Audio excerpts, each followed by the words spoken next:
just talked about, not having a whole heck of a lot of show pigs in this county, and yet the quality is good. But, you got 10 gilts in this breed class, and if all 10 of these get back into production, I'd say we got a pretty good start towards next year. I think there's some outstanding gilts on the top end of this drive. Gave 6 purples in this class, if that speaks to the depth of quality in this class. And no, they're not all the same. There's a lot of different value in a lot of different areas, and that's okay. I guess when it got down to these top 4, I just kind of based my decisions on, as a breeder myself, which ones would I like to have in my herd, and which ones are the hardest ones to make, or the ones you want around for the long haul to be able to make the next generation of show pigs better. And I think it becomes very challenging, again, because there's so many different parts and pieces. And one thing that I don't think is even in question is the champion. I think that one is a beast. When you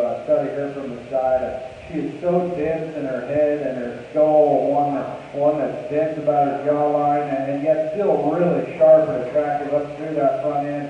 She's got a humongous leg, a big forearm, and big paws, and just tracks the surface with so much ease. No, she's not perfect on that right rear. I don't know what's going on there. I still haven't quite deciphered that myself, and yet I don't think it's enough to bump her off the top spot, because she's good in rib cage, she's square on the top side of her shoulder, and carries plenty of dimension from there back. That one really looks like she could generate a really good one on down the road, possibly even a herd boar that could bring a whole heck of a lot of money. For me, it got really close between second and third, and one that, I guess for me, like I thought, the one that I'd rather have in my style herd, and no, she's not just all from it, but the white gill here in front of me is one that I think holds so much value. You can breed her to so many different boards. Just need to elevate her at the top of her shoulder just ever so slightly, and I think there's a lot of boards out there that can do that. This one has a good rib cage. She's maternal about her center body. She's feminine enough up through that head and neck. She is one that maybe gets a little bit rounder out of her hock and wants to roll a little bit as she goes directly away from you on that right side. And I think that one's so good and offers so much value for making the next generation better. Really like the 2 gilts in 3 and 4, and the ones that, when you talk about being able to make the next generation better, I do think there are some pieces as the value there as well. And again, I just think these 2 gilts didn't help themselves at all in terms of the way that they drove. Both got pretty ring sour there toward the end, and part of that's my fault. It took me a little while to run through them. And yet I think the gilt that comes in 3, the chromed up one, is one that has to go ahead and fit there just from a bounce and build standpoint. It's really hard to make show hogs that look like that, and that's something that can carry on to the next generation. We can add some bone, we can add some power to that gilt, but the pieces are there to continue to move the right direction. A bigger boned, bigger outline gilt comes in 4, and one that I like an awful lot in terms of her presence from the side. That one just broke down too quickly and ran out of gas. It looks like maybe she hasn't had a whole heck of a lot of fill here the last 24 hours and maybe not one to eat. I think if we could stretch in that one center body and just get some more fill in her, I think that one has an opportunity to push on up the line ever so slightly. The gilts in 4 and 5, 4, 5 and 6, sorry. The wheels just picked up here. I think are very similar in the amount of product that they have. Those are extremely dimensional gilts, and just busted open so wide at the top of their skeleton and carry that advantage to the foundation. To me, they're just a little plainer in their overall look, and not to say that they're not going to be good styles by any means, but to me, we got to clean up those underlines. They seem to have a little fat deposit here in the underline. But you talk about ones that are big up high and have a ton of terminal merit. I think for making the next generation of showbirds, there's a pretty good pair of gilts right there as well. On down the line, we've got another gilt here in 7 that you like an awful lot in terms of the amount of mass and dimension she's got. She is soft and pliable, easy feeding about her look. She's one that has her tail head cranked up on her hip way high, and you like those things about her to me. Again, like we talked in some of the barrels. That one's a little shorter stature, doesn't quite balance up the way I'd like her to. Like to clean her up through that head and neck ever so slightly as well. The gilt in 8 is another one. On down the line, 8, 9, and 10 are ones that just ran into a powerhouse class. All 3 hold a tremendous amount of value, and ones that can make another generation of show pigs for these young exhibitors. Just need to come with some more power and more center body to get any higher in this particular drive. If you would please, though, give all 10 of the exhibitors a big round of applause. Bear with me while I read the results for the only class of breeding yells that we had. First place was, for the purple, was Kennedy DeVries. That's also our grand champion breeding yelp. That's number 289 if you're looking at the entry number up to the right. Second place was Kennedy DeVries with a purple with number 292 if you look at the entry number up to the right. Third place was Leah Sandin with a purple. That was an addition, that's tag number 941. And fourth place was Allie Sandin with a purple. Fifth place was Madeline Johnson with a purple that was added from one of the previous classes. Sixth place was Caleb Oakley with a purple. That was an addition from the previous class, tag number 953. Seventh place was Carson Johnson with a blue. Eighth place was Caleb Mitchell with a blue. Ninth place was Carter Johnson with a blue. And 10th place was Caleb Mitchell with a blue. That would be tag number 821. So let's give our grand champion and reserve champion breeding yelps another round of applause.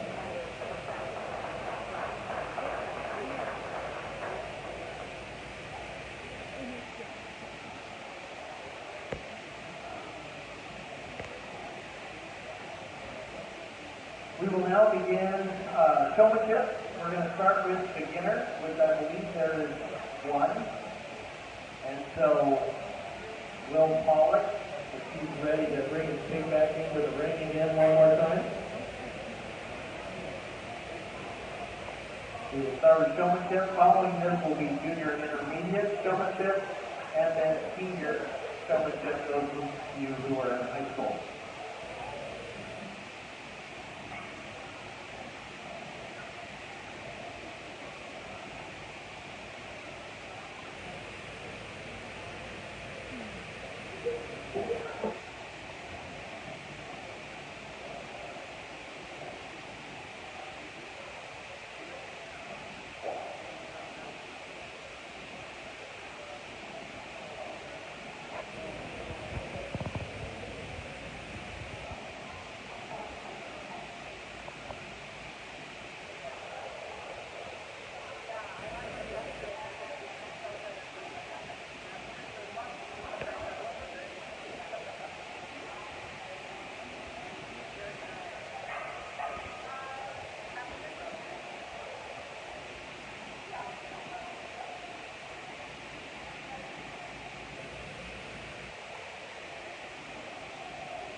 Only one young man in this division, and I think you know, a lot of future ahead of this young man. I gave him some advice for next year. If you would, please congratulate him on making it to the fair.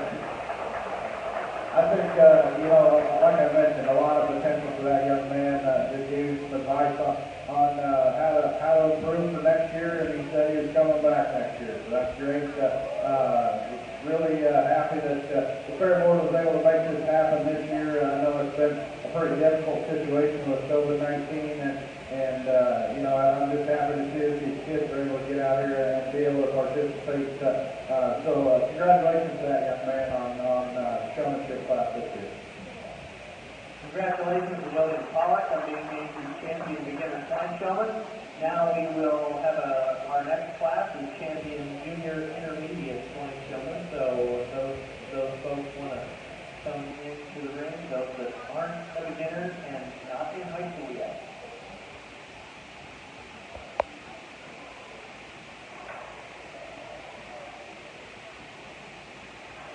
Please remember to come get your ribbon after we're done showing, and also that we will take pictures of the leaders.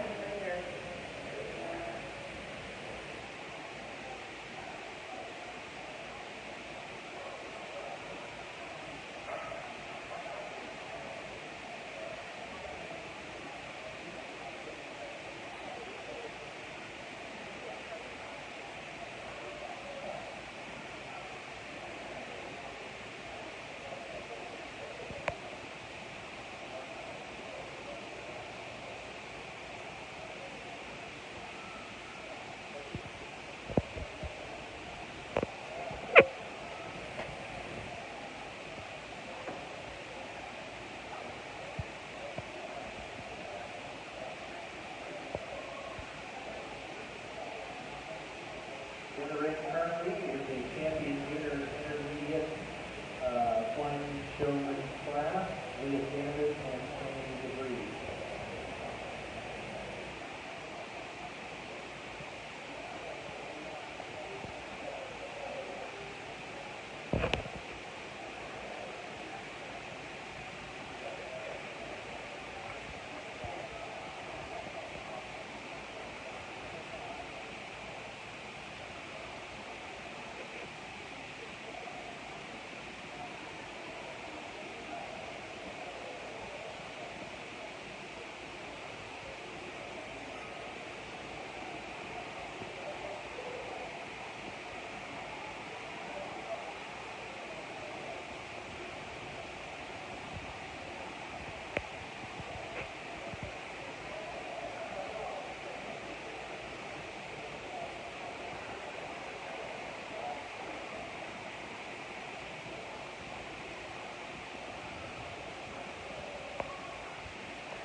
Well, if you would please put your hands together for these two young ladies. They've done a fantastic job today.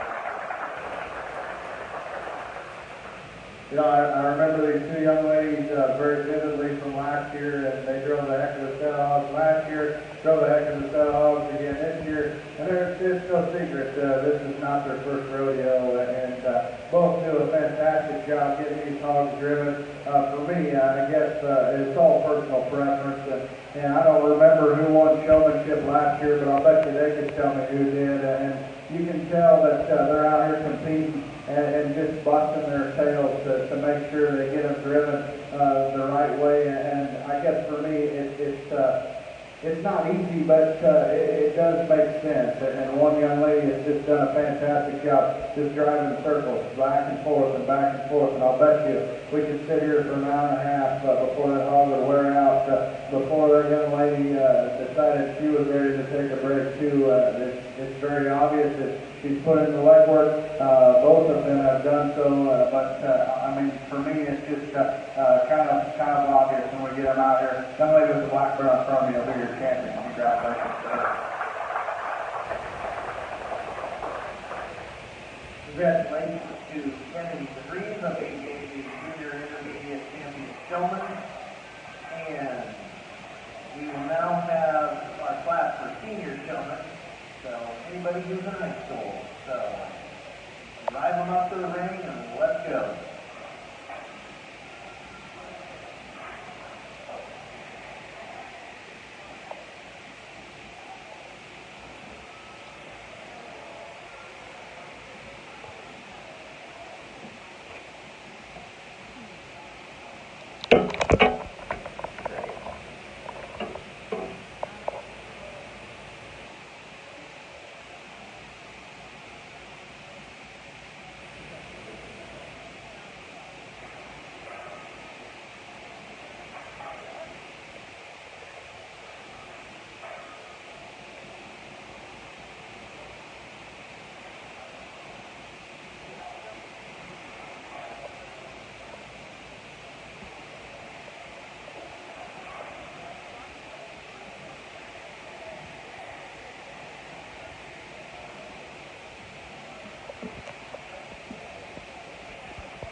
Well, it doesn't take a whole lot of time as we get back out here in the senior showmanship drive, and I guess it's convenient for me because I have watched these exhibitors show all day long, and you know, I think showmanship is so much more than just a class. It's everything that's done at the fair, everything that's done at home and prep to get ready for the fair.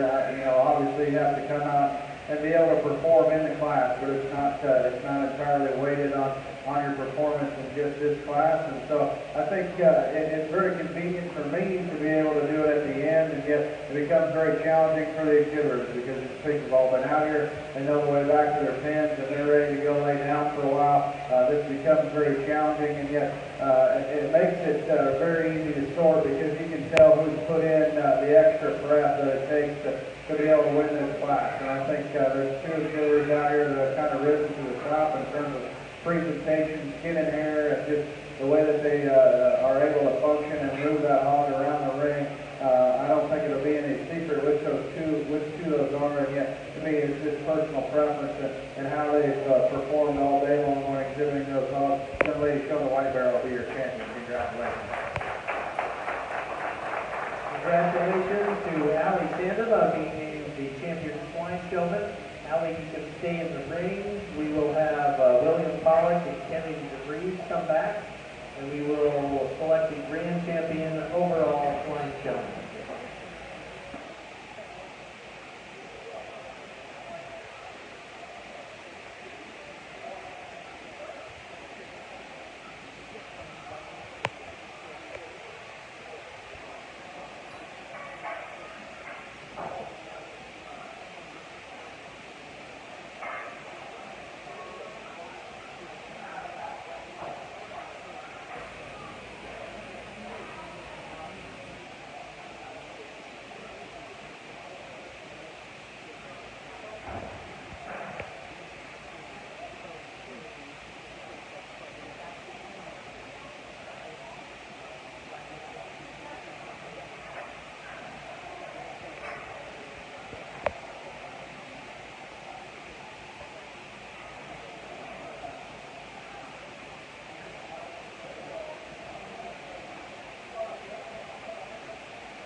well, I don't think we need to work these kids any harder. It is starting to warm up, and it's nothing today like it's going to be tomorrow. I get the pleasure of gunning Union County tomorrow, so I'll be plenty warm. But I think these three exhibitors all deserve a huge hand, if you would, please.